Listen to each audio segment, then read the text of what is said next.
Moms, ketemu lagi sama aku, Mama Kwel. Apa kabar kalian semua? Semoga kalian semua baik-baik aja ya, dan luar biasa. Rame sendiri. Oke, berhubung Kwel juga masih tidur, kali ini aku mau nge-share ke kalian perlengkapan apa aja yang aku siapin ketika lahiran, menjelang proses persalinan. Jadi tuh sebenarnya aku mau bikin video ini udah lama banget, tapi kebanyakan males, jadi baru bikinnya sekarang pas anakku udah 6 bulan.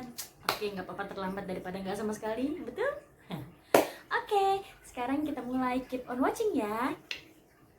Nah, untuk perlengkapannya sendiri, aku tuh memilih menggunakan koper besar ini. Jadi aku pengennya kayak satu tas itu bisa muat banyak gitu. Untuk yang pertama itu aku siapin itu dokumen-dokumen penting untuk persiapan persalinan. Jadi aku tuh fotokopi KTP ku, KTP suami, KTP orang tua juga, terus fotokopi kakak, keluarga aku, keluarga mamaku, dan keluarga suamiku, kayak gitu. Karena di Rumah Sakit Hermina Jakarta, kebetulan aku lahiran di Rumah Sakit Hermina Jatinegara. Itu tuh mereka ketika bayi kita lahir, pas bayiku lahir ya, itu mereka mengurus untuk pembuatan KK baru dan KTP baru. Jadi kita nggak perlu repot-repot ke kelurahan kayak gitu. Nah, kalau bisa kalian tuh fotokopinya itu jangan cuma 1, 2, 3 gitu. Kalau aku kemarin fotokopinya 5, masing-masing 5, karena supaya ada cadangan gitu kalau misalkan fotokopiannya kenapa-napa. Dan juga dibawa juga surat-surat surat-surat untuk persalinan. Nah, sebelum aku persalinan itu aku udah ngisi formulir dulu di Hermina, jadi nanti itu juga dibawa gitu. Dan juga buku selama kehamilan jangan lupa dibawa. Oke, yang kedua, barang yang kedua itu yang aku bawa untuk aku sendiri itu perlengkapan baju. Nah, biasanya mami-mami tuh ada yang suka pakai daster, bawa daster. Cuma karena aku waktu itu agak risih pakai daster, takutnya ada yang jenguk, kan gak enak ya daster ngangkat-ngangkat, harus pakai celana panjang lagi dan itu ribet. Jadi aku lebih prepare bawa piyama. Inget ya Mams, yang berkancing, jangan kayak gini. Atau enggak, kalian bisa bawa baju ibu menyusui kayak begini yang ada ininya tuh. Nah, kalian bisa bawa baju menyusui dan celana panjang gitu.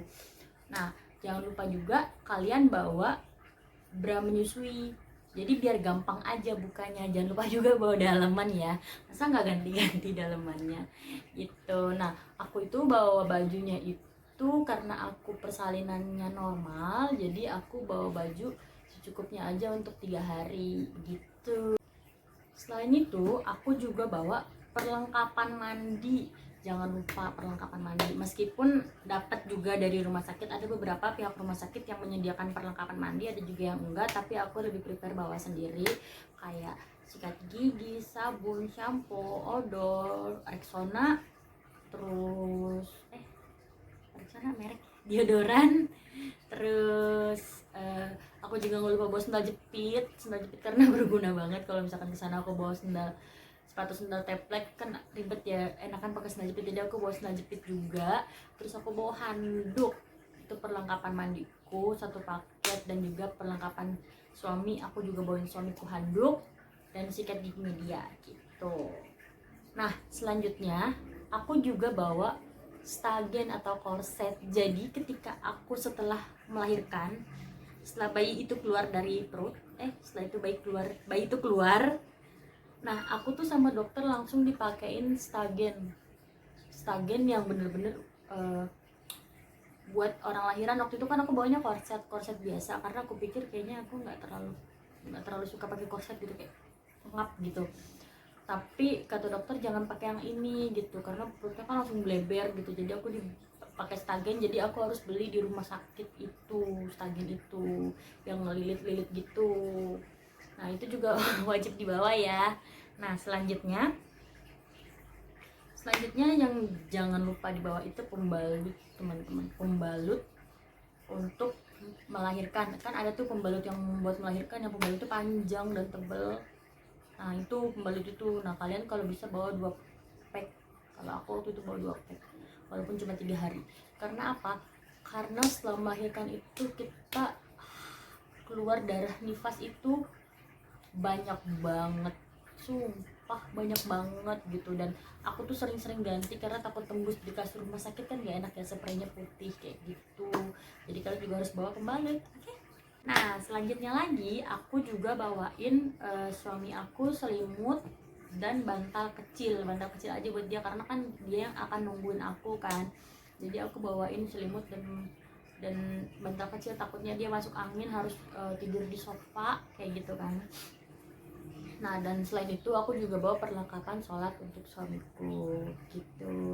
Nah kalian tuh juga jangan lupa bawa alat pumping, tempat ASI, plastik ASI. Aku bawa cooler bag juga gitu buat jaga-jaga kayak gitu.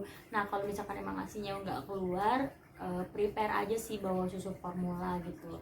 Tapi setahu aku kata dokter itu bayi dalam sehari itu masih punya cadangan makanan ketika dia masih di dalam perut. Jadi kalian jangan terlalu panik ketika aduh susu nggak keluar gimana nih, bayinya lapar bla bla bla gitu, karena mereka masih punya cadangan makanan ketika mereka di dalam perut kita kayak gitu. Setahu aku ya, koreksi aku kalau salah. Sekarang kita akan bahas perlengkapan bayi. Perlengkapan bayi apa aja untuk bayi yang kita bawa ke rumah sakit. Nah pertama itu aku bawa baju bayi. Sebenarnya baju bayi itu dapat dipinjemin ketika bayi itu di rumah sakit, tapi aku prepare aja, aku tetap bawa baju bayi untuk pulang nanti gitu loh. Tapi aku juga bawa baju bayi yang lain, jadi aku bawa baju sekitar 3. Aku bawa baju 3, jumper panjang, bawa baju jumper panjang 3, sarung tangan 3, sarung kaki 3, topi, kain bedong, selimut. Walaupun dipinjemin di rumah sakit, tapi aku tetap bawa buat nanti pulang aku pakein ke bayi aku.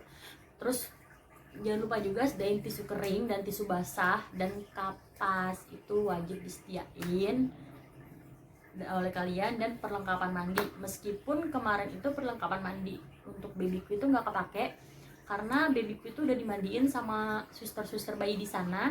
Jadi ketika bayiku di kamar bayi, dia udah dimandiin, ketika dimandiin baru dibalikin ke aku gitu. Jadi aku nggak mandiin bayiku sama sekali ketika di rumah sakit, tapi aku tetap bawa perlengkapan mandi bayi. Nah selanjutnya aku juga bawa popok. Aku bawanya popok ini ya, popok bukan popok kain, popok itulah. Udah kayak gitu aja sih barang-barang perlengkapan yang aku siapin untuk persalinan. Nah satu hal lagi yang jangan sampai ketinggalan adalah charger handphonenya, juga jangan lupa dibawa. Jadi tuh aku juga bawa tas kecil, tas kecil aku itu yang isinya dompet, charger, handphone kayak gitu-gitu aku tetap bawa gitu. Dan itu aja barang-barang yang aku bawa ketika aku melahirkan, karena kebetulan aku tuh mulus itu malam jam setengah 11 malam, aku ke rumah sakit jam 1 malam. Jadi